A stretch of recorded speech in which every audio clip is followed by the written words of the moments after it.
I learned that no one really, and that, you know, it's just an experience in the physical form, and we're attached to our personalities, but that we're just souls, and that we continue and continue and continue.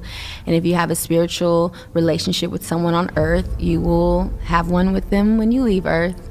Lauren introduced me to Puff. Oh, got you. I mean, I knew Puff, but it was more of a personal relationship after, you know, we was at Cassie's birthday, something like that. And then on his last album, people do not know this. Somebody tried to jerk me, but I fixed it.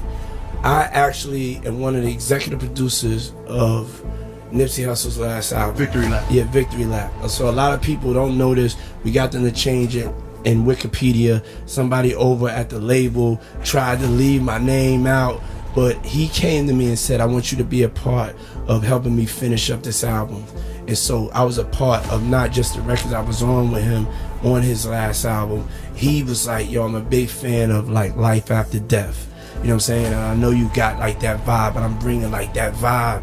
Like my stuff, it has a West Coast sound, but it also has a bad boy sound. So I felt like, yo, I really need you to come and help me out with this. So that's why I have so much footage of us in the studio, because like the last 5 days of him finishing the album, he came to me and said, would you come on as one of the executive producers?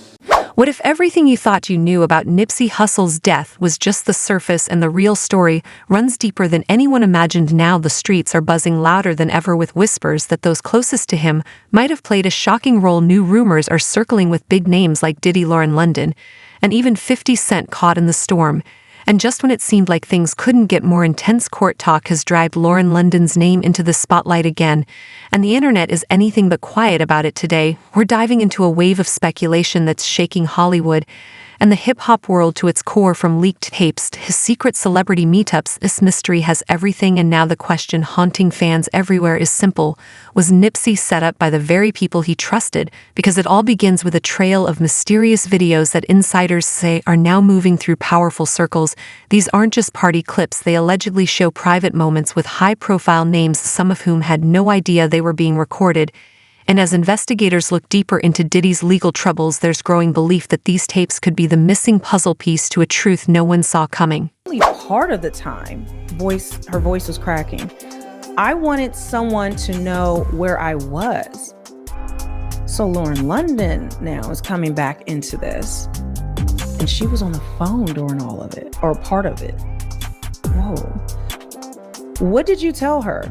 I'm scared of mountain lions. Mountain lions? I don't know if you know the Hollywood Hills Coyotes. Maybe Lauren was on the phone. Maybe. It's such a long time ago. Are you aware that Lauren and Mr. Combs were friends for years after this? Yes. Then you see the Porsche coming up the hill? Yes. Cuddy is in the black Porsche. He stops next to us, then speeds off. We chase him. Then he loses us. We turn away. Then we see police pass us. You go to pick up Cassie and go where? Cuddy's house. There was ADT there. Then you go to Mr. Combs' house and you say you see Mr. Combs kicking Cassie there, even in the street? Yes. You hung up on the fire inspector. I did. When you were on vacation, it was with who? Rihanna.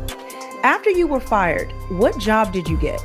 I was hired by Chris Lightly to work for 50 Cent. Things just got real. 50 Cent is being linked to the leaked tapes, and some say he's the one exposing them to shake the game, while Lauren London is suddenly at the center, her name all over the footage. Fans once saw her as Nipsey's heartbroken love.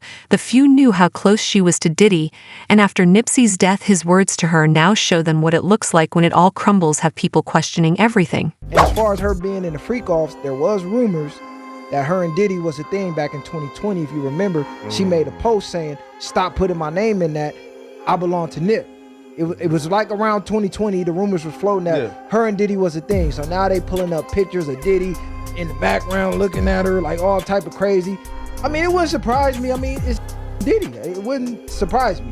Yeah, but okay. But I'm not gonna put that on her because I didn't see that. But even then, they it was known they had a history, and that's why he came out even in the interviews. It don't mean they had to have that type of history, but that's how Diddy got on Nipsey's album in the first place, because of Lauren London. He's expressed all of that. So to insinuate, and there's so many people probably done been in them Diddy freak offs. That don't mean everybody was as foul as he was. And let's be honest, you could have went to the freak off and just been bad bitches. Not everybody that went to them parties did some weird. Not everybody did some. I don't believe that. Not everybody was diving in baby oil. Because if you would have invited me to the freak offs, bad bitches in there. I'm trying to hit every single one. And but that back room with the baby oil, I'm cool. He not watching. It's a big ass party. He ain't watching every in the damn party. This nigga is crazy. Room to room with the. No, that's his thing though. Ciroc bottle. That's his thing. That's his thing. Whatever he doing with whoever he using. If it's a big ass party with 1,000 rooms in his, I'm not finna be in there or doing all that because, like you just said, there's a million bitches in here. What the f I gotta be worried about that for? Everybody wanted to go. And it's crazy. It's what's even more crazy. Bow Wow then came out and talked about how he missed the Diddy parties. Ain't got nothing to say about Cuz. Like he openly spoke like a week out here, nigga. Without Diddy parties. Diddy party, not the freak off. No, nigga, a Diddy party is the freak off, nigga. We know what the fuck going on. What the fuck is you talking about, listen, nigga? Yes, nigga. That's I'll feel uncomfortable being butt naked in front of any who rubbed male semen on you just learned all this information. Man, I'm not believing That's Diddy crazy. did that. I'm not believing that. That's crazy. I ain't believing he did that. The questionable about is this Nipsey Hussle video. What about I don't buy it. Oh, you know, I got a little thing I do. I just tell you put some money up. How much money you want me to put up? Whatever you want to put up. How many you want to see is like about 15 different text messages, probably like 10, 12 videos. How many of them you want to see? I mean, I got 5 on it. 5 what? 5 bands. Per video? Nah, hell no. I want to see if there's any truth to it. You believe it? That ain't go question me trying to talk about nobody. No, I done repeated it, so obviously I believe it. So Nigga, listen, I done went and repeated it, so obviously I so believe here go it. the thing, right? This is real. Sometimes you gotta dissect certain things, right? Yeah. Now, let me ask you a question. I told you who the players were in the video, right? I said it's a dude from Louisiana, Nip, and his baby mama, right? You think after all these years, the baby mama wouldn't have stood up and said something if I was... I don't know. Come on, bro. So when he said it, I said some about the character, trying to explain some, and my life been threatened. What you mean? What you mean? You know when I said Nip, but not Earmus. So I explained that, and my life was threatened. When this came out and said that, I sat back and said, man, they finna kill that. If he lying, they finna do something to that.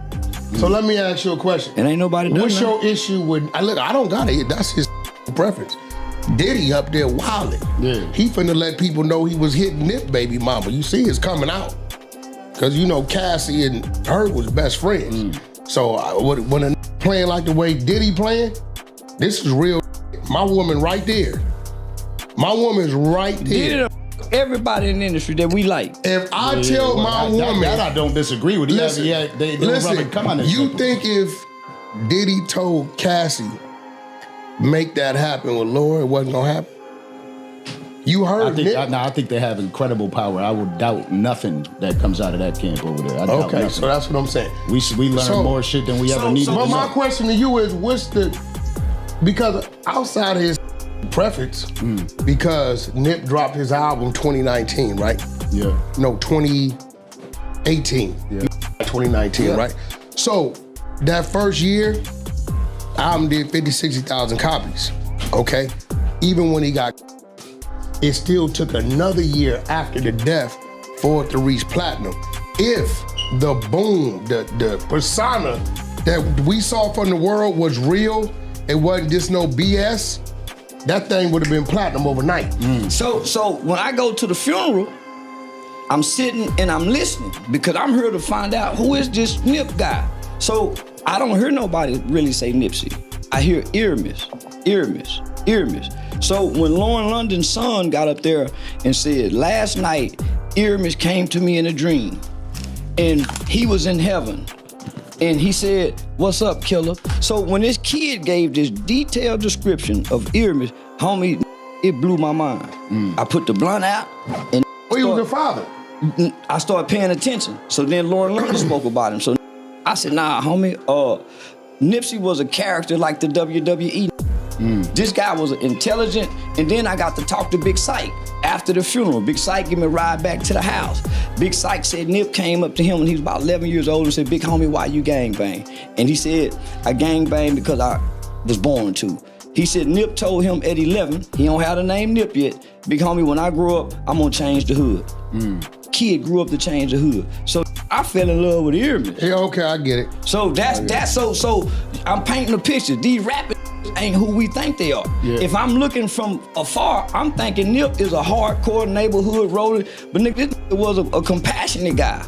Now it's getting even darker. Fans are starting to connect dots that were once ignored. Word is Lauren was the one who first introduced Nipsey to Diddy, and not long after that Diddy became the executive producer of Victory Lap. Now people are wondering, was that a blessing or a setup? The whispers online are growing louder with theories that Lauren might have been an inside player. Whether she knew it or not, her close ties to both men gave her access and influence. And some believe that access was used to monitor Nipsey as he grew more powerful, more independent, and more disruptive to the system. He was building something real, something that uplifted his people and broke away from industry control. And that kind of power scares the ones at the top. Now fans are asking the hardest question of all: is someone trying to control him by using the one person he trusted most? He said, I wanted that same feel as life after death. That same feel was that Biggie got, and he went on to sell about 10 million albums, or 10 million copies.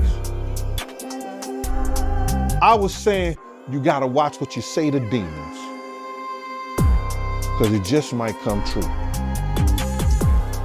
You just gotta watch what you say, brother. Because God said that you say it by mouth, you believe it in thy heart, and it shall happen. And when you got a strong spirit, and you that type of person, you gotta watch what you say out your mouth, man. Do you think it was a good idea for Nipsey to be cool with Diddy?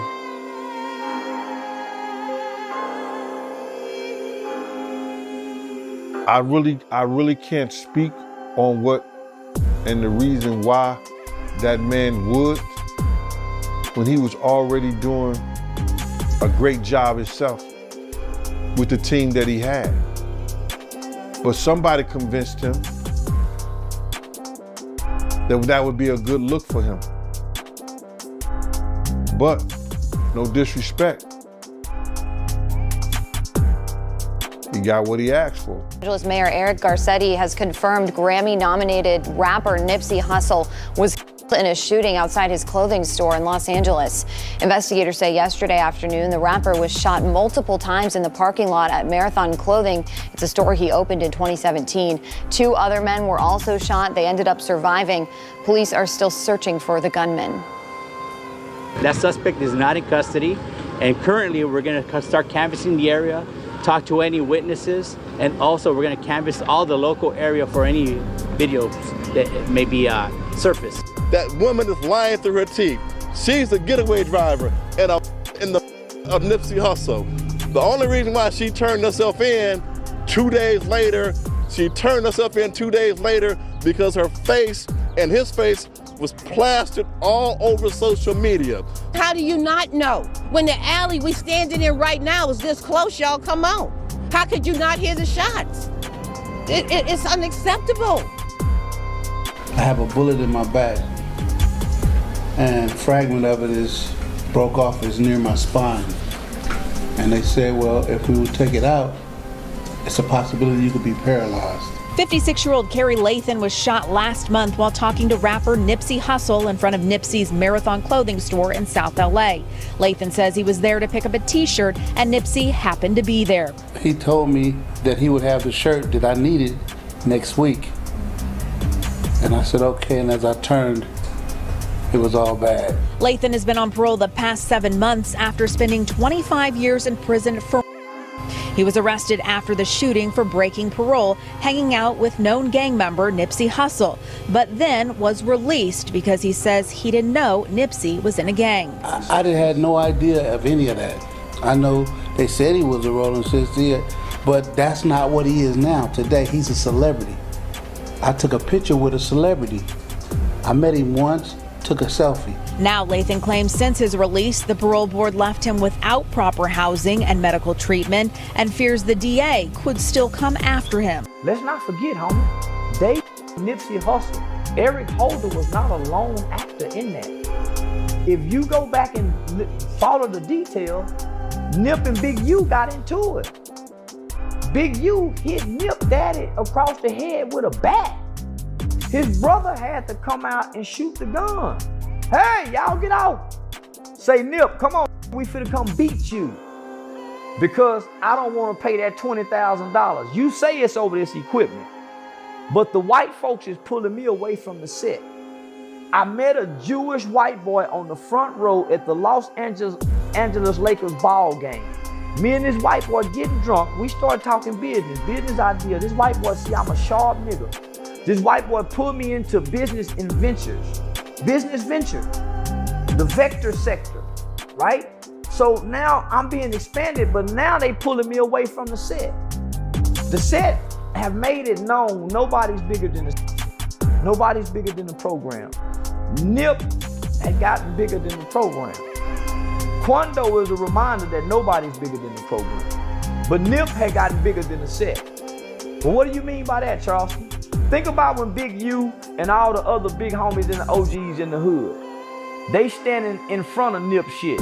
They standing on the street corners. When Nip pull up in that platinum Jaguar, he pull up in that motherfucking platinum Jaguar, nigga, them fresh ass Puma with all them goddamn chains on, and then he opened up the door. He got a Hollywood bitch coming up out of there, London Lauren, one of the baddest Hollywood bitches we done seen. When the little homies see Nip pull up, do you think they gonna stay here and talk to the big homies, Big U and them? They gonna make an about face and say, y'all, there go Nip, and they gonna run away from the big homies. As all the excitement going to Nip, all the brawls, everybody, the store, what you think the big homie sitting back saying? Now Nip is growing. Nip that Monday had a meeting with the LA County, with the LA Police Department on gang intervention program before he come up dead. So now Nip and Big U done fell out over $20,000 worth of equipment, so they say. But it's really over $20,000 extortion fee to pay for protection. Yeah, Nip was being extorted too. He had to pay for protection. That's why they got that video of him that Wack 100 say they got of him. Why would they let Wack even make that statement? So peep game. So you think them things saying, man, that woo woo woo, and his brother go shoot at us? That nigga brother pull a gun out on Big U. His brother you don't pull no gun out on no every street. You know, I don't give a damn where you shot that gun at. You pulled it out on me, nigga. And Big Black Sam ain't never been down with the set. Black Sam have always tried to pull them out of Nip's business and get him away from the set. But you can't do that, cuz. Quando Rondo is a baby, my. That nigga's a kid. That's why he cried at that scene like that. If I'm in the gang, homie, and I'm in the set, and I see one of the homies break down like that, homie, nah, homie, y'all give him a pass. And if she knew what was going on but couldn't walk away, that's a tragedy too. At the end of the day, we may never know the full truth about what happened to Nipsey Hussle. But what we do know is that the questions keep piling up. And as more names are dragged into the spotlight like Lauren London, the puzzle only gets more complicated. Maybe the tapes will reveal something, maybe they won't. But the fact that people are still talking about Nip's legacy means something. He wasn't just a rapper, he was a builder, a leader. And maybe that's why some people wanted to silence him, so now we want to hear from you. Do you believe Lauren London's name coming up in Diddy's trial is just a coincidence, or is there more to this story than meets the eye? Was 50 Cent trying to protect the truth or stir the pot? Let us know what you think in the comments below. If you like this video, hit that subscribe button so that you never miss out on any new videos. And until then, fam, keep it real.